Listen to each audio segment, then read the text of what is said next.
efectividad de la justicia en temas de crímenes de lesa humanidad? Seguramente es uno de los factores, no el único. En primer lugar, quería dar la bienvenida a nuestra casa a los compañeros comunicadores y acabo de enterarme que las respuestas a una entrevista dio lugar al lema de este encuentro, así que me tengo que hacer cargo por lo menos del nombre de la invitación.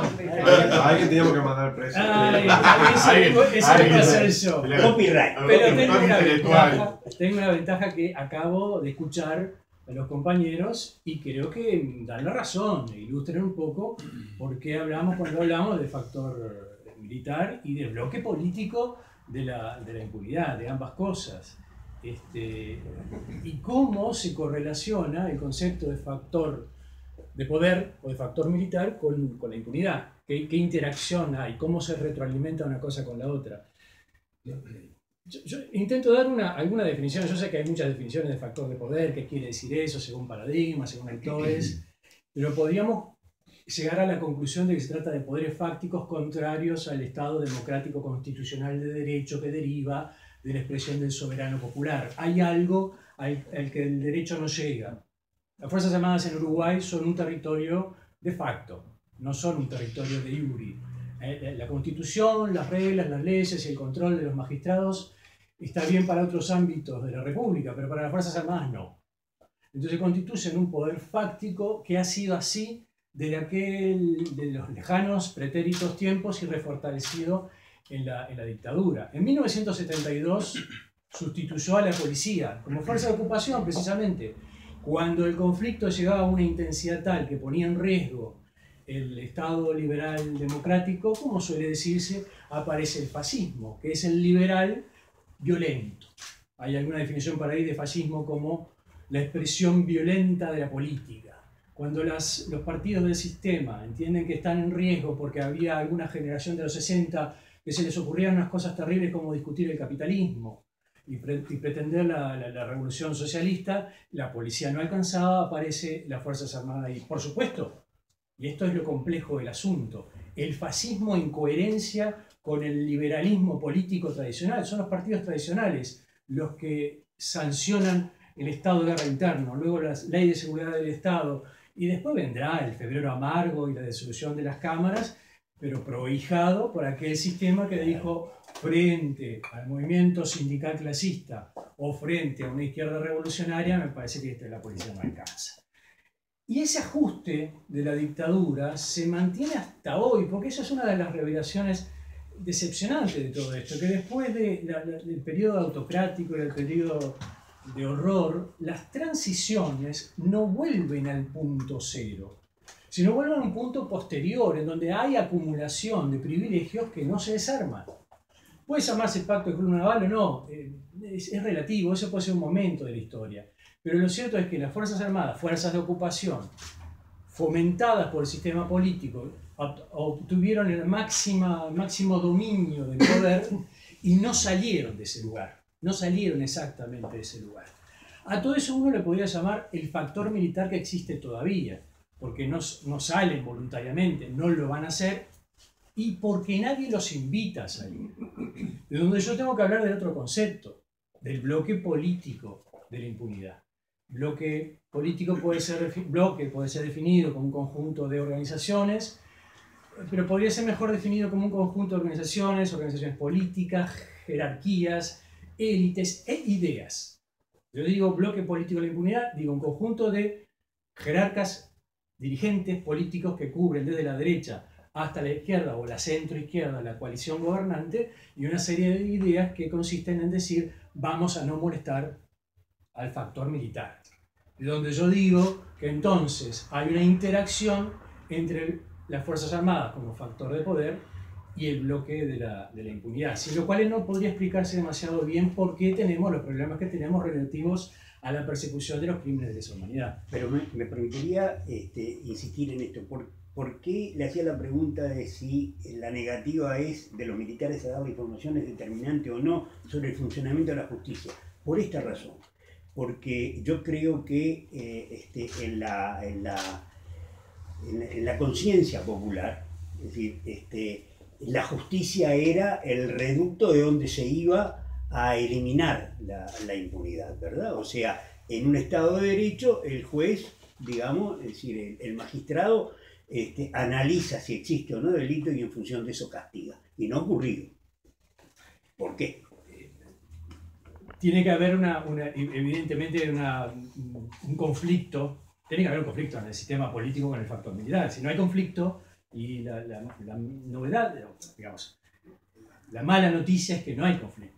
Es decir, el factor militar, Fuerzas Armadas, no está sometido estrictamente a una presión que permita desarmar alguna de sus zonas más oscuras. Y a eso le sumamos que tampoco está democratizado el sistema judicial, porque el Poder Judicial también tiene aspectos de un factor, digamos, de poderes fácticos.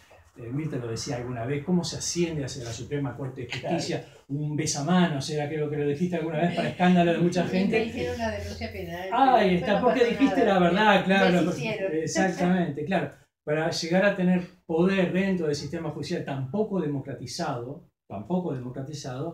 es necesario entrar a esa zona oscura que tampoco se entra. Finalmente, hay entonces factores o poderes fácticos en las Fuerzas Armadas, también en el sistema judicial y en un sistema político que este tema no lo agenda, no le interesa, fortaleciendo en definitiva, porque yo creo que lo que hay que afirmar es eso. Si no hay conflicto, se fortalece ese poder fáctico, inevitablemente. Lo que en vista de las oleadas fascistas, los bolsonaros del subcontinente, pasa a ser un asunto de extraordinaria y dramática relevancia. Yo me voy a apoyar en Carlos de Masi en un reciente reportaje sobre este tema, a ver si él traduce parte de lo que yo intento decir. Decía el historiador, las Fuerzas Armadas han podido preservar un espacio de autonomía que les ha garantizado la impunidad para los crímenes de lesa humanidad. Y más adelante, las Fuerzas Armadas aparecen fortalecidas, y esto quiero subrayar, aparecen fortalecidas si el presidente no reacciona con fuerza, como ocurrió con el caso de las citaciones de Medina en el 86, una situación en que el presidente aceptó, o como ocurrió con el secuestro de Berríos, o como ocurrió con las denuncias del espionaje durante la presidencia de Lacalle. En cambio, dice De Masi, las reacciones rápidas y vigorosas, como ocurrió con la destitución del general Díaz, contribuyen a redefinir la relación en favor del poder político. Y resumen de esta manera. En estos 33 años las Fuerzas Armadas retienen una cuota de poder. Dice el historiador, reducida pero relevante. Esto podrá ser discutido en cuanto a qué es reducida. Yo creo que no es discutido, que es relevante. Que no ha sido la misma a lo largo del tiempo y que se renegocia en cada oportunidad. Las oportunidades que estamos hablando es el poder militar, el mando civil de las Fuerzas Armadas, asumiendo su condición de mando civil o renunciando a su condición de mando civil. Y el reportaje era a propósito del arresto de Manini Ríos. Este arresto de Manini puede verse como otro momento en ese diálogo conflictivo. El historiador lo deja ahí, pero es posible completar la respuesta. Puede verse como otro momento de renuncia. Claro. Porque una sanción de 30 días frente a la dimensión de lo que está haciendo, Manini Ríos se cansa de probar el sistema. Lo hace a propósito, de otros comandantes y jefes del ejército lo hacían también, inclusive con el delicado tema de la búsqueda de los detenidos desaparecidos. Se aburrían de decir, no tengo orden de buscar. Y estaban permanentemente probando a ver qué pasa después que yo digo esto. No pasa nada, lo sigo diciendo. Entonces, en definitiva, tenemos un factor militar fortalecido por la omisión políticamente grave, muy grave, desde el punto de vista de la democracia, del mando civil de las Fuerzas Armadas. Este arresto de Manini, que lo termina en España además, es casi un premio frente a este contexto. Condecorado, perdón. Y es claro, es una sanción que se parece mucho a una condecoración. Fue muy parvadomo todo el tema. Demasiado. Dice ¿cómo se llama este imbécil moral? El presidente del centro militar, Silva Valiente. ¿Cree que los militares extrañan un ministro más cercano como Fernández Huidobro? Creo que sí. Lo extrañan porque era mucho más contundente, tenía mucho más clara la misión de ser ministro de Defensa, punto. La confesión de parte relevo de prueba, lo que quería probar ya ha sido demostrado.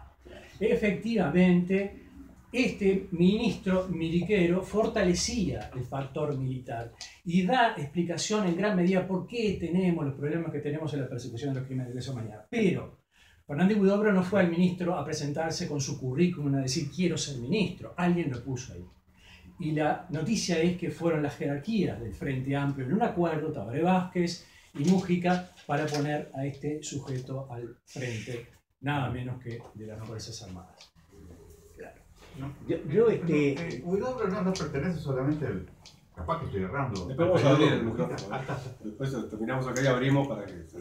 es decir, acá se ha dado un panorama donde se pinta a las Fuerzas Armadas como un factor de poder, ¿verdad? Es decir, un poder corporativo enfrentado a los aspectos democráticos de la sociedad. Y la pregunta sería entonces, nada más que para armar lío, ¿no? Es decir, ¿son necesarias las Fuerzas Armadas? Para ese tema, absolutamente. Para clases hegemónicas, desde luego. Sin ninguna duda. Las minorías. Claro que las minorías. Yo estaba leyendo una cosa que escribe Gabriel de la Coste por ahí, que me parece un tipo muy interesante. El fascismo es una promesa de orden. El fascismo muchas veces, a veces no requiere de las Fuerzas Armadas. A veces basta con que el domingo en Brasil voten, entonces las urnas aseguran las Fuerzas Armadas. Pero muchas veces requieren de las Fuerzas Armadas cuando no hay partidos de masa. Hay varios fascismos posibles, ¿no? El fascismo es una promesa de orden, dice. Solo me sentiré a salvo de la violencia si alguien aún más violento me garantiza la seguridad e impone el orden sin vueltas. En un mundo caótico y cambiante, esta es una oferta tentadora. Este es un problema de clase, sí. Las Fuerzas Armadas son funcionales, son útiles, son necesarias a la clase dominante. Por lo tanto, debería haber, ciertamente, en las clases no dominantes, discusión acerca de la necesidad de las Fuerzas Armadas.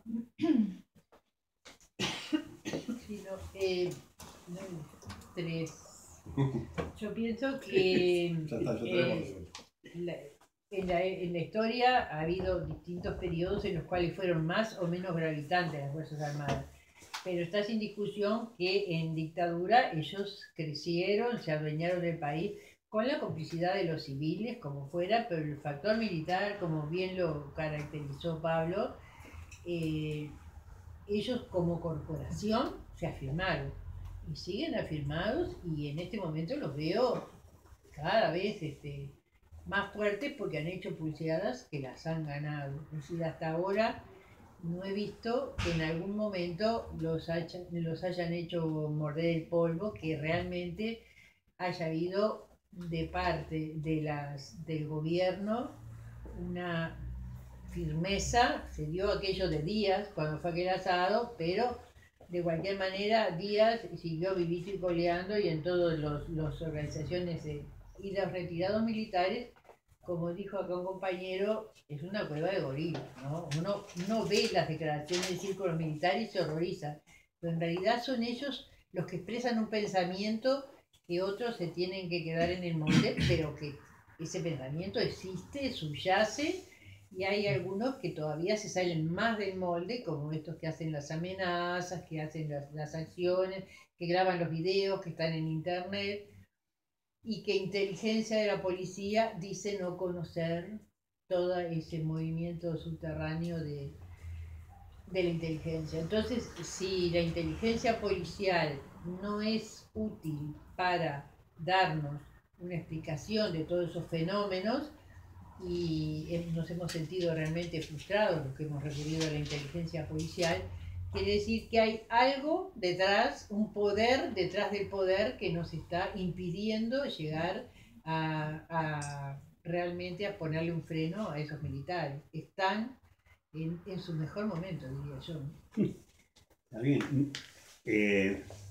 La pregunta entonces es, ¿visualizan alguna forma de rescatar verdad y justicia en estas condiciones? Sí, yo creo que hay condiciones, porque a pesar de las dificultades que existen, que son objetivas y que todos hemos estado desarrollando, existen colectivos sociales, sobre todo, que tienen una disposición por la construcción de la verdad y la justicia muy grande, ¿no? claro, con eso solo no alcanza, pero sin eso no sería posible, ¿no? Por ejemplo, a mí se me viene la imagen del 20 de mayo, ¿no? Todos los años es una marcha que va en ascenso. Debe ser de las marchas que, como otras, de repente vinculadas a la diversidad sexual, que cada año hay más gente, y por lo menos yo que todavía me siento joven, cada vez más jóvenes. Y esta es una muy buena noticia, porque quiere decir que la cultura de la impunidad, si bien es hegemónica, todavía no ha logrado penetrar en algunos espacios que son fundamentales para justamente poder romper esa cultura. Respecto a la necesidad de las Fuerzas Armadas, yo creo que sí que se necesitan Fuerzas Armadas, desde mi punto de vista, ¿no? No estas que hoy tenemos, no bajo esta lógica de formación, no bajo esta cantidad que, por ejemplo, tiene el país. Y de hecho hay una regla que para mí, digo, de alguien que hizo la revolución, no que escribió solamente, que fue Fidel Castro, que en uno de sus textos planteaba como una de las tareas fundamentales la destrucción del aparato burocrático militar. O sea, al otro día inmediato de la construcción de un nuevo poder, porque por algo se caracteriza como un poder tan fuerte, y lo vinculo a su vez a un planteamiento de Arismendi en una de las interpelaciones que hizo ya por el año 50, la década del 50, cuando se estaban firmando algunos acuerdos de complementación militar con Estados Unidos. Ahí Arismendi planteaba esto un poco que decía recién Chargoño, o sea, las Fuerzas Armadas no son algo inocuo, o sea, se les incorpora una doctrina de la seguridad continental, en aquel entonces se hablaba de la doctrina de seguridad continental, que aparejaba una doctrina económica continental que pensaba Estados Unidos. O sea, ese es el papel hoy de las Fuerzas Armadas en la región, en el mundo, pero sobre todo en nuestro continente. Y si uno repasa cómo se creó o cuáles fueron las primeras tareas de las Fuerzas Armadas en nuestro país, vamos a ver que estuvieron defendiendo los campos, ¿no? Los campos de los grandes terratenientes de nuestro país. Y si uno ve cuál es el principal sostén hoy, y vuelvo a insistir con Brasil por el peso que tiene, el principal sostén hoy de Bolsonaro en Brasil son los grandes grupos terratenientes. Y ahí el apoyo también militar y la explotación de los espacios no explotados, según ellos, ¿no? Entonces creo que esto lo tenemos que atar y vincular en función de lo que ha pasado y lo que pasa en Brasil y lo que puede llegar a pasar también acá en Uruguay, sobre todo porque se ha organizado por primera vez un plano político y social con capacidad de movilización, que se ha ido desinflando, pero no nos olvidemos del 24 de enero de este año, que arrancaron las movilizaciones por el campo, ¿no? Allá en Durán.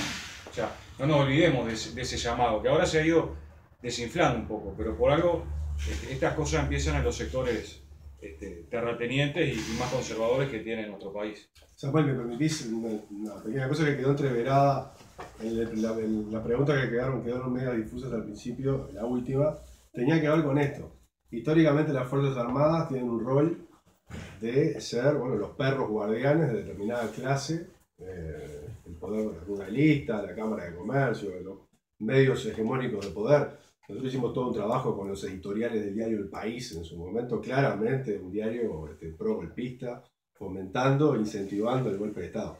Ahora, en el proceso donde estas Fuerzas Armadas tienen privilegios, han ganado todo el terreno que han ganado en lo económico, y además tienen que defender algo fundamental que es preservar la impunidad, es un escenario distinto a la década del 60.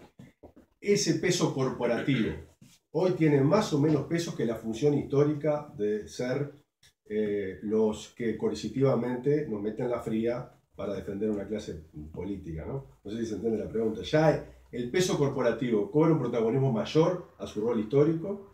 ¿O cuál de los dos escenarios es el que ahora tiene más peso? Qué interesante. Qué interesante. No sé si tengo una respuesta. Yo no sé si se puede desgajar una cosa de la otra. Si partimos de la base que las Fuerzas Armadas violan los derechos humanos con una intención de aplicar un modelo económico, Rodney Arismendi, que citó Gerardo, decía que era la dictadura del sistema financiero, del sistema capitalista financiero.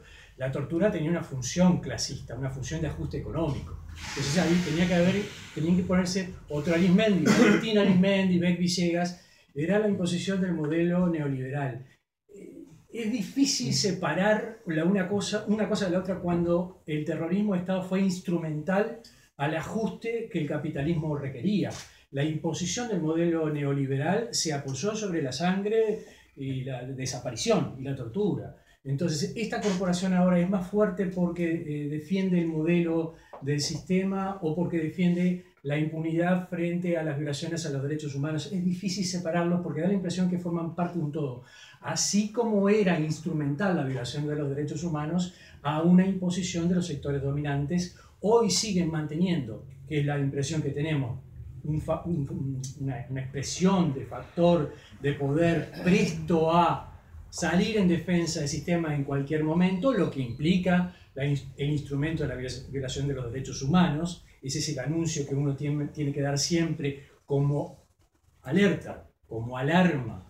Cuidado con eso, porque eso es instrumental a esto otro. Por lo tanto, yo veo la defensa, la impunidad, como una parte del todo, más que como una característica nueva. Tal vez podría decirse sí que es una impronta de la hora, porque efectivamente las organizaciones sociales no renuncian a eso que es irrenunciable, la denuncia por verdad y justicia, a pesar de todos los pesares. Me parece que sobre eso tenemos que ser firmes y claros. Vamos a seguir denunciando, ocurra el contexto que ocurra, en las situaciones que ocurran. Y probablemente eso le dé una impronta a estas Fuerzas Armadas, al discurso de Manini Ríos, a las amenazas del presunto comando Barnés o a las cosas que fueren que aparecen por ahí, muchas veces vinculadas al movimiento de los derechos humanos. Así como también aquella izquierda que no tenía muy fuertemente imbricado o en su plataforma, me refiero a aquella izquierda de la década de 60, que no tenía el concepto de los derechos humanos dentro de su plataforma, hoy lo protagoniza. Hoy lo asume, lo incorpora. El estudio del derecho internacional de los derechos humanos es, para todos nosotros, en el 2018, fuertemente vinculado a un ejercicio de la izquierda. Y creo que la explicación también tiene que ver con esto. Las Fuerzas Armadas violaron los derechos humanos para evitar desajuste del sistema. La izquierda incorpora la defensa de los derechos humanos como formando parte de un todo. Yo diría lo siguiente, es decir,